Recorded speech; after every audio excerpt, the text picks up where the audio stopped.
I'm Alex, your host for today's episode of Touching Lives with Dr. James Merritt. Dr. Merritt has a great sermon ready as he is preaching a series on marriage and parenting. He's almost ready to go, but first let me tell you about a great resource available to you as you watch the broadcast. We've created a booklet called God's Design for Marriage and Families, and you can download this free booklet right now from our website at touchinglives.org. Thank you for joining us today, and now here's today's sermon from Dr. James Merritt.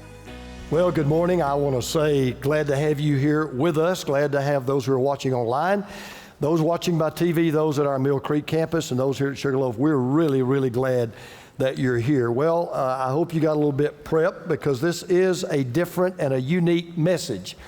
In all of my years of talking to and listening to and kind of giving biblical guidance to married couples, if you were to say to me, so what's the most surprising, shocking, stunning things you've ever encountered as you've talked to couples who are married?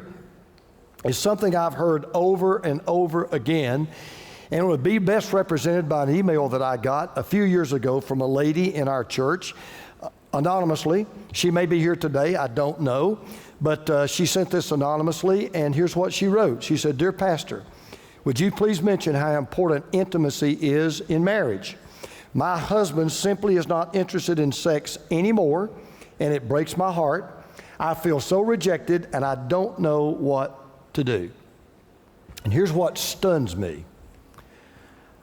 I talk to couples in their 20s and in their 30s and in their 40s and have exactly the same problem. I cannot even tell you how many times I've talked to married couples, and I would have thought on the outside, man, they got a great marriage. I mean, the romantic fires are burning hot. They seem to really be in love with each other, and it seems like, everything's going great. And then you talk to them, and they say, well, what's your problem? Well, the fire in the bedroom's out, completely gone.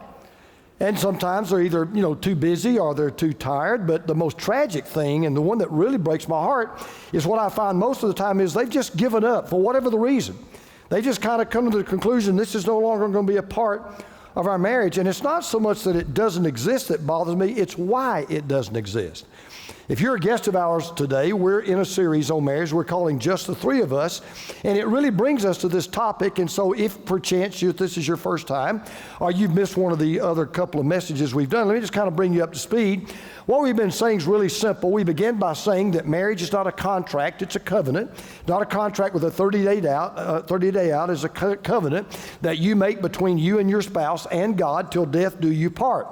And what we said last week was that it's just as important that you be together spiritually. As a matter of fact, the most important part of a marriage is not to be physically together or emotionally together, it is to be spiritually together. And we made no bones about it. I said last week that when you get into a marriage, if you really want to have the kind of love you ought to have for each other, let your number one love be for God, because the more you love God, the more you'll love Him, and the more you love God, the more you'll love her, and the better your love will be. And so we talked about all that, how your love will be the best and the strongest when you love God first. Today, we're going to find out and remind you that one of the supreme ways that you are to express your love for each other and even for God is through sexual intimacy. Now, we've kind of tried to prep you a little bit, and I want you to understand, I get this subject is very sensitive.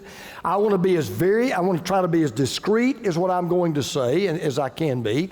And yet I'm going to be faithful to the scripture we're going to be looking at. And I don't mind telling you, buckle your seatbelt, because it's going to be some candid talk. Not that I'm going to make, it's just what the Apostle Paul had to say about sex and about marriage. Now, what is encouraging is to find out that the problem that I'm dealing with today is not new. What is encouraging is to find out, so you mean y'all were having this kind of problem, you mean even 2,000 years ago? Well, yes, they were. So if you want to look on with me in Scripture today, I'm in a book called 1 Corinthians. It's easy to find. You go to the New Testament, start with Matthew, you go east or west, whichever way you'll look at it, go about 6 or 7 books, you're in 1 Corinthians chapter 7. Now here is what's surprising. This little book called Corinthians is a very fascinating book. It's like a Christian soap opera. This was one weird church. I mean, it was just weird. But what's really interesting is that Paul chose to write to this church in this city about this topic because Corinth, I've been to Corinth many times. I've been to the ancient ruins there. It's a fascinating place to go. Corinth would have fit perfectly in our culture today. It was Atlanta, it was New York, it was L.A., it was very secular, it was very pagan. As a matter of fact, there's a hieroglyphic, you can see it when you go there. It says, what happens in Corinth stays in Corinth, okay? It was that kind of a city. There was a party going on in Corinth 24 hours a day. They worshiped all these pagan gods, but their favorite goddess was Aphrodite, who, as you know, is the goddess of sex. Now, you go there and you will find they had temples that were dedicated just to Aphrodite. As a matter of fact, their coinage, on their coins, we have people, presidents and people like that. Their coinage, every coin had the picture of Aphrodite, the goddess of sex. They literally worshiped sex. Sex was their number one god. They had 3 temples, big, huge temples, that were dedicated to the worship of Aphrodite. Now, they had, in some of those temples, they would have up to 1,000 prostitutes that were there to help you to worship this goddess. So you can imagine, every Sunday for men was high attendance day in Corinth, okay? So you've got all this going on, and then it's compounded by the fact that they were teaching and they were kind of propagating this idea that sex within marriage was only for having children. That the best sex and the greatest sex was not for taking place within marriage, it was really outside of marriage. Well, I say again, not a lot's changed. Go to the movies, turn on your TV, and here's what you'll find, that most often that sex in the movies and sex on TV is usually spontaneous, it's very passionate, it's usually short, it's quick, it's intense, and usually the only qualification for the vast majority of time is either the couple's just first met, or they're not married to each other, or they're not married to anybody at all. So they're either in a non-marital affair or they are in an extramarital affair. And passionate marital sex is just rarely depicted on the screen. And as a matter of fact, I was reading the other day, back when Blockbuster was in business and people were renting movies, some people did a study, and they studied the top movies that people rented that had any kind of a romantic theme in it at all. Here's what they found. Now, this is kind of fascinating to me. They looked at all these movies and they found that any sexual behavior that took place in the movies that people rented, it only happened 15% of the time between married couples. 85% of the time, it was between people who were not even married. And the predominant narrative was, once you get married, sexual chemistry kind of fizzles out. I mean, the fire kind of goes out. Well, the problem with that is the scientific clinical reality is just the opposite. Because we now know, sociologists will tell you this, married couples have more sex and more satisfying sex, at least in marriages that are truly healthy, than people who don't. Scientists even say now, they've discovered, I don't know how they come up with these figures, but sex within marriage plays a 20% role in helping you to have a healthy, positive marriage. 42% of wives said they found sex emotionally and physically satisfying compared to just 31% of single women who had a non-married sex partner. On the other hand, 48% of husbands said sex was satisfying emotionally compared to just 37% of cohabiting men. Now that all sounds good, but here's the really bad news. Dr. Andrew Atwood, who is a marriage and family expert, he estimates, and this is conservative, he says there are probably at least 17 million married couples in America where sex is non-existent. They have just no physical relation whatsoever. And that brings us to the Apostle Paul, who's dealing exactly with this problem in the church at Corinth. As a matter of fact, part of the letter that he wrote was a response to some questions they had written him in a prior letter he had written to them. So he begins by saying this in 1 Corinthians 7, verse 1.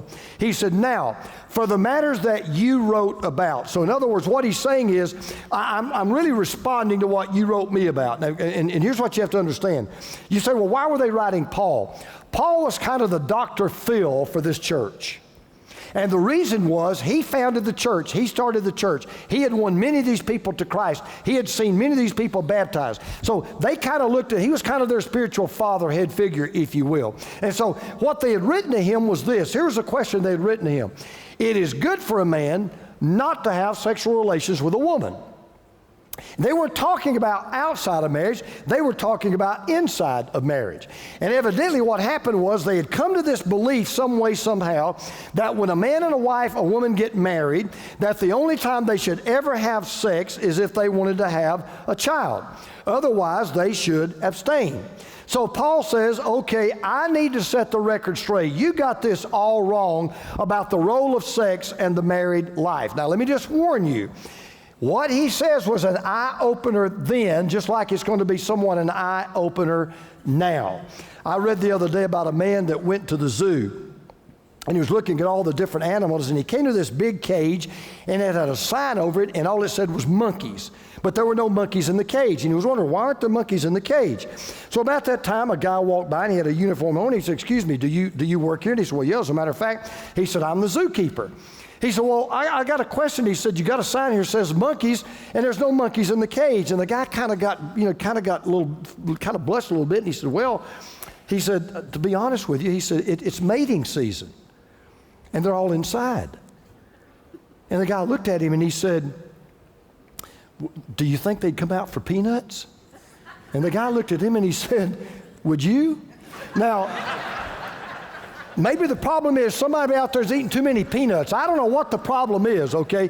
What I do want to do is I just want to share with you sex and marriage from a biblical perspective, from what a man by the name of Paul wrote to these folks in Corinth. And he says there are three things that make sex so important in the role of marriage. They all come not from my mind, they come from the heart of God. You ready? Number one, we consummate marriage through the sexual act. That's how you consummate marriage. We consummate marriage through the sexual act. Now, Paul, remember, he's answering a question. Okay, you guys are asking me, should a man and a wife abstain from sex in marriage except when they want to have a child, when they want to procreate a child? So here's his answer. But since sexual immorality is occurring, each man should have sexual relations with his own wife and each woman with her own husband.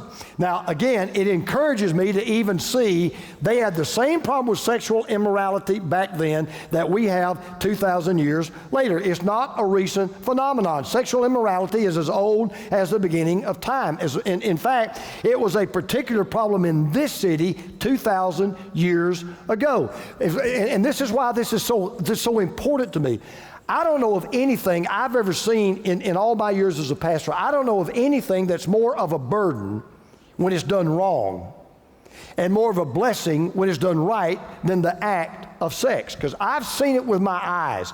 Sexual sin is a napalm bomb to so many people and so many relationships. It's broken more marriages, shattered more homes, shed more tears, caused more hurt, killed more friendships, destroyed more families, hindered more children than almost anything else you can imagine. And it may be why the Bible doesn't pull any punches about this subject, and the Bible is very plain, and the Bible is very candid about the when of sex and the where of sex and the who of sex. So just as a reminder, Sex 101, sex was never intended for a man and a man. It was never intended for a woman and a woman. It was never intended for just a man and a woman. Sex was always intended from the beginning for a husband and a wife. When my boys were growing up, and we had the quote unquote talk, I would say to them something like this: sex is like a train. When it stays within the tracks, it'll get you where you want to go every single time. But if it jumps the tracks, you're going to wind up in a place you didn't want to be, and somebody's going to get hurt, and something is going to get destroyed. So the train of sex was always meant to run between the tracks of marriage, between a husband and a wife. Because once again, I've told you this many times, we complicate the simple. Jesus simplifies the complicated. It works that way every single time, because Paul gives us a very simple formula. It's fail-safe, it's foolproof. It works every time. You know why it works every time? Because it's God's way of doing it, okay? Here's the plan. This is God's plan. Virginity before marriage, monogamy after marriage. All right, can you just say that with me out loud? Virginity before marriage, monogamy after marriage. Now look, I get it. Roll your eyes. It's the 21st century. You got to be kidding me. You can't really be realistic. Let me tell you something. If you don't learn anything else about Hollywood, you better wake up and smell the roses. Hollywood's teaching us all the time, this is the way to do it. Hollywood's way doesn't work. They put on this big facade. You've got so many broken relationships. You've got so many, and I'm not down necessarily on Hollywood. I'm just telling you the truth. God knew what he was doing because he invented it. He created it. He's the guy that knows more about it than anybody else. He says, this is the way it works. Virginity before marriage and monogamy after marriage. In other words, no sex before marriage, all sex within marriage, no sex without marriage. However, Paul is addressing an even deeper problem. He says, good grief, you guys are married, husband married to wives, wives married to husbands, and you don't understand part of the purpose of marriage is to enjoy the pleasures of sex. Because somehow, and you may remember what we call the Victorian era, somehow we came up with this idea that, sex was dirty, sex was unclean. Sex is something that, you should only do at certain times and certain places for a certain purpose.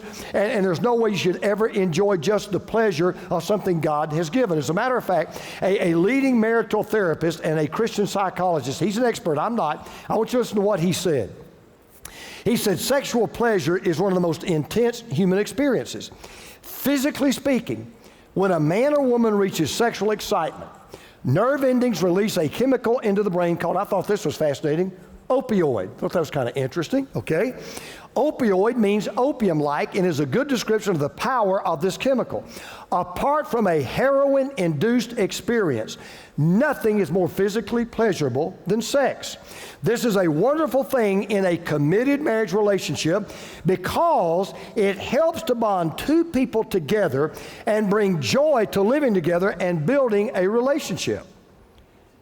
And that's the very purpose of a honeymoon. And I can tell you, and those of you who have been married, been on a honeymoon, you know this. He's exactly right. I've never told this before, and Teresa's going to blush, but I'll tell it anyway. We were on our honeymoon, and I was carrying her across the threshold.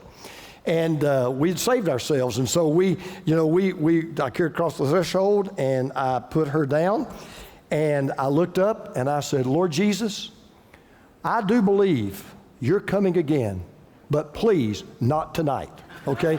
So, and let me tell you something let me tell you something I bet you've never thought about before. I bet you've never thought about this. I cannot explain it. I can't put it into words, but you know what I'm about to tell you is absolutely true. We'd only known each other for 6 months. We got married. We consummated our marriage that night, in our first night together. We woke up the next morning, and it was so real to me. We were one. We were one. I can't put it into words, but she wasn't just someone I dated. She wasn't just someone that I knew. She wasn't just someone that I, quote unquote, had sex with. We were one. There was a new bond there that only God could create, doing it the way he meant to do it. So first of all, we consummate marriage through the sexual act. Then Paul says something else. He says we celebrate marriage with sexual passion. We celebrate marriage with sexual passion. Now, I'm going to tell you something you already know, right? The husband has his needs, and the wife has her needs, and those needs are to be continuously met. So here's what Paul's about to tell us. The fire that is lit on the honeymoon night is never to go out. I don't know where we get that idea. He said it's never to go out. It's never, just because the honeymoon is over doesn't mean that you put a damper on the fire. That's why Paul goes on to say this. He says the husband should fulfill his marital duty to his wife, and likewise the wife to her husband. Now, let me just say something now. All you husbands, listen up. Oh, well, by the way, no elbows. I'll kick you out of here if you start elbowing. No elbows. In the first two verses, Paul has dealt with the premarital life. Now he's dealing with the postmarital life. And here's what he's saying. He said, okay, once you get married, the love that you express through sexual intimacy is something you should give to each other and you owe each other. Now, husbands, listen up. Now, listen carefully. It is not coincidental that he starts here with the husband first. He could have started with the wife first. He had a reason for doing it, I think. He was a great psychologist. He said, husband, you have a marital duty that you owe to your wife. Now, I don't think it's, again, coincidental that he started with the husbands. What he's saying is, hey, guys, we go first. We are to give to our wives the same physical affection and the same attention after marriage that we gave to our wives before marriage. You need to continuously tell her and show her and affirm to her that you love her like you don't love anybody else. And you need to do it in ways that they can hear it and they can see it and they can experience it. Because I realize, yeah, it takes two to keep a fire going. I get that, guys. Hear me. But it only takes one to get it started. It's been a great sermon so far, and Dr. Merritt's final points are coming up. Before we return to the message, I'd like to share with you a little bit about who we are.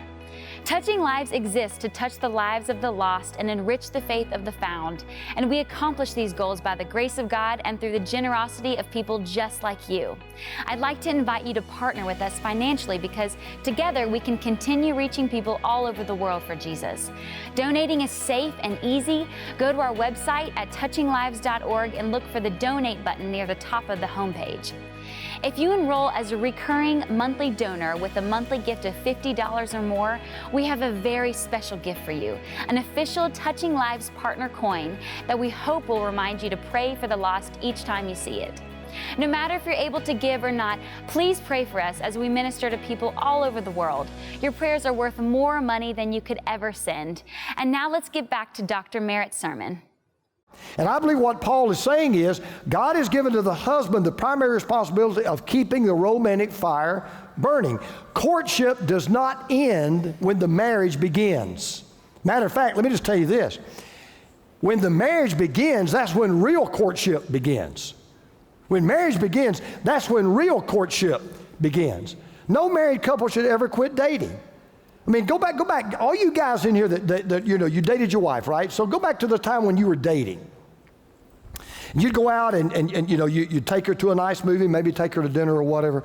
How many times would you walk her to the door and you'd have to stop at the door and just give her a goodnight kiss when you really wanted to go in and have some fun? Well, now you get to do both. That's the joy of being married. But now watch this, ladies, because again, he's a great psychologist. So he starts off, he says, okay, husbands first. But then in verse 4, he reverses it. Now he talks to the wife first. The wife does not have authority over her own body, but yields it to her husband. In the same way, the husband does not have authority over his own body. He yields it to his wife. Now, I want to be very delicate, and I don't want to be misunderstood. And yes, I already hear me too. I got it, okay? I'm not tone deaf here. So I want to make this statement, and this, ladies and you men need to hear about this next statement. Very important.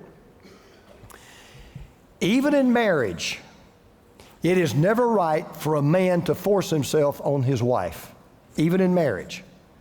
When a wife says no and means no, the answer is no. Now you guys, everybody hear that? Raise your hand if you heard that. I don't want any emails, phone calls, letters. Don't call the cops on me, okay? No, I don't want to be on 60 Minutes tomorrow, okay? When a woman says no, even in marriage, no is no. And there are times when a woman has a legitimate reason for saying no. I get it, okay? The flip side, ladies, is this. Paul is saying, wives, however, you do have a biblical and marital responsibility to meet your husband's needs when you are able to do so. So he says, husbands, you've got the biblical responsibility to meet the sexual needs of your wife. And wife, you've got the biblical responsibility to meet the physical needs of your husband. So when either partner requests intimacy, unless, again, there's a strong physical or emotional or spiritual reason why that intimacy should be withheld, he said sexual love and affection should be given. This is why Paul goes on to say this in verse 5. Do not deprive each other except perhaps by mutual consent and for a time, so that you may devote yourselves to prayer, then come together again, so that Satan will not tempt you because of your lack of self-control. Paul says, look, I get it. There will be times, for whatever the reason, that a husband and wife may say, we're going to abstain for a while. We're not going to make love for a while. We're not going to do this for a while. It could be you want to give attention to spiritual matters. Look, it could be because you're under a lot of stress at work. It could be, a lot of things going on with the kids. I mean, I get all that. He says, that's okay. But what Paul goes on to say, but don't claim a headache every night. Ladies, that's not right. Men, that's not right. I got to tell you this. I heard about a husband. He's been on a long business. Been gone about 3 weeks. Comes home. He's in a super romantic mood. But he wants to do everything he can to kind of set the table and so he could have some downtime and with his wife and some together time. And he realizes it's his job to kind of, light the fire. And so he comes in, he cooks a beautiful meal for his wife. He washes the dishes. He turns the bed down. He gets the kids in bed and he takes a shower. He gets out of the shower and he walks out and his wife, she's already in the bed. So he comes out of the bathroom and he's got a glass of water and 2 aspirin. And he brings it over to his wife. And she says, what is that? He said, well, it's a glass of water and 2 aspirin. She said, I don't have a headache. He said, gotcha. Now, we ought to celebrate marriage through sexual passion, all right? Here's the last thing. We consecrate marriage in sexual expression. Now, this really is good. Just hang with me. We consecrate marriage in sexual expression. Now, I want you to notice how Paul concludes his advice. Okay, it's really, really good stuff. Now to the unmarried and the widows. You're single, you've never been married, or you've been married and your spouse died. I say, it is good for them to stay unmarried as I do. Okay? And it is. Teresa says to me sometimes, I'll say to her, honey, I've told her, I said, anything ever happens to me, you feel free to remarry. It won't bother me, I won't care, it'll be great. You know what she always says to me? Nah, one's enough. Okay, so he said, look, it's maybe good that you don't get married, that's okay, but if they cannot control themselves, they should marry, for it's better to marry than to burn with passion. Paul says, look, there is a place for this sexual passion we're all born with. There's a place to let it burn hot. There's a place to let it burn bright, and that is in the marital relationship. But here's what he's telling us. Sex is not just for procreation, to have kids. Sex is not even just for recreation, just to have the pleasure of having sex. Sex is for communication. It is one of the ways that we are able to tell our spouses just how much we really love them and love them exclusively. If you go back to the Old Testament, you ought to read the Old Testament. The Old Testament is a great part. Sometimes Old Testament gets a bad rap, but the Old Testament is great. There's some fantastic stories in the Old Testament. And one of the things you'll learn is when the Bible begins to talk about, the Old Testament begins to talk about men and women having sexual relations, it uses a phrase, it will say this, so-and-so knew his wife. It's kind of an interesting way to put it, right? So-and-so knew his wife. Now, they didn't mean by that they shake hands and say, how you doing? My name's James, right? He's talking about having, when you come together in that sexual relationship, that's what he's talking about. But he uses that phrase, you come to know your husband or you come to know your wife. And what they meant by that was when a husband and wife come together in that physical union, they experience the most intimate form of communication that 2 human beings can have. And they're not just communicating physical, sexual passion. They're communicating personal, spiritual love. And what Hollywood says is, no, you can divorce the physical from the emotional. I want to have sex, but let's don't get involved. See how that works out for you. No, you can divorce the sexual from the spiritual. You don't need God to have sex. True, you don't need God to have sex. But sex will never mean what it should mean. And it will never do what it should do if you don't put God in the picture. And that's what Paul is trying to tell us. So Paul's saying, look, it's better to marry than to burn. Okay, I want to make that plain. Don't just, be on, but he says, look, I am not saying, this is what some people misunderstand Paul. I'm not saying, well, boy, if you just can't control yourself, go find somebody and marry her. That's not what he's saying. Or if you just can't control yourself, go find somebody and marry him. He's not being negative, he's being positive. What he means when he says when burning with passion, he's not just talking about the fire that's in your hormones. He's talking about the fire that's in your heart. What he's saying is,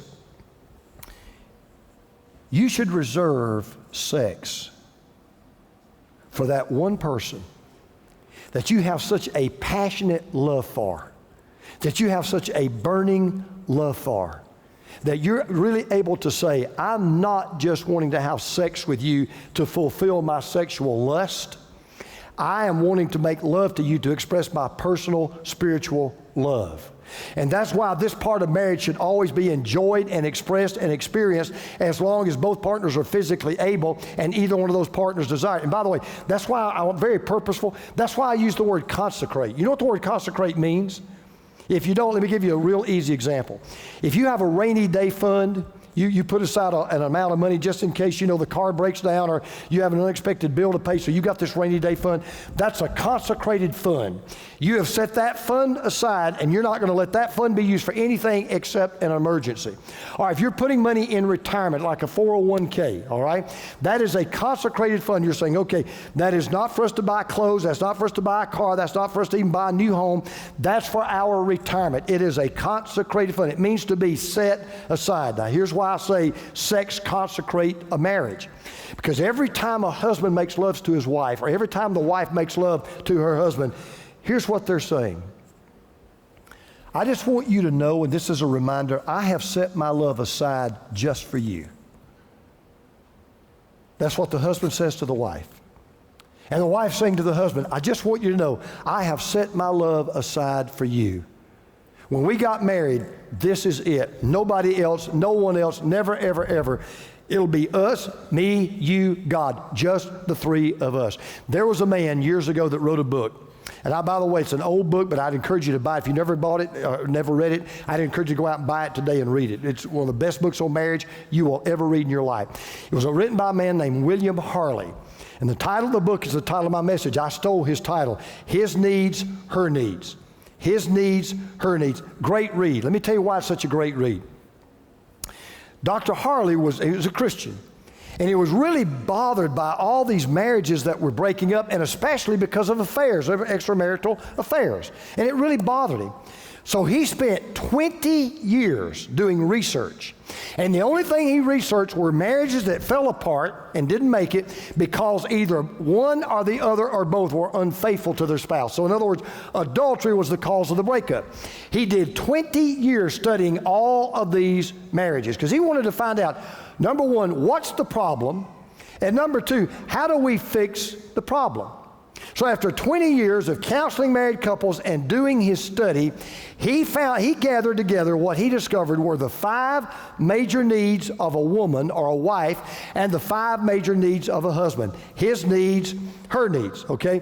I'm not going to give you all 5. You need to go read the book. But I want to give you the number one need, he said, and I'm not trying to stereotype anybody, but basically, I mean, the guy's the expert. He said, this is the number one need of the wife. This is the number one need of the husband, all right? The wife's number one need is affection. Now, all you husbands, listen up. When I say that, you say, sure, sex. No, that's not what that means. Okay, that's not what that means. The number one need of a wife is not sex. The number one need of a wife is affection. There's a difference between affection and sex. And what Dr. Harley said was this, kind of what I've already said. Husbands, after you say I do, you still need to continue to show your wife the affection and the attention that you gave her to begin with. What you said to her, what you showed her, what you did for her to win her, you keep doing after you have won her. So what I mean by affection is it may be a hug, it may be a kiss, it may be looking into her eyes and just still telling her, you're the only one for me. It may be bringing her coffee in the morning. It may be doing dishes. It may be taking the garbage out. It may be just spending quality time. Whatever her love language is, that's affection. He says that's the number one need of women. Ladies, the number one need of men is sexual fulfillment. That is the number one need of men, sexual fulfillment. And so what he's saying is, husbands, after you get married, you keep showing her the attention and affection that you showed her before you got married. And wives, after you say I do, you be the one person that your husband knows he can go to have his sexual needs met. Now, close your books, put your pens down, turn off your iPhones, look up here, give me just one more paragraph, and we're going to be done, okay? You've been so good, I'm going to let you out early. Feel like a principal, okay? I want to tell you why I'm so passionate about this series and why this is such a big deal to me. I've been so blessed, just unbelievably blessed. If I could go back 42 years and you said to me, you can marry anybody you want to marry, I'd marry her. Every time, I'd marry her.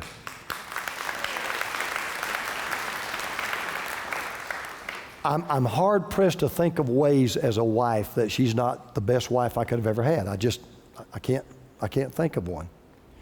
I can't remember what else you told me to say, honey. It's kind of a... So I'm blessed, but I want you to hear me, and hear me clearly.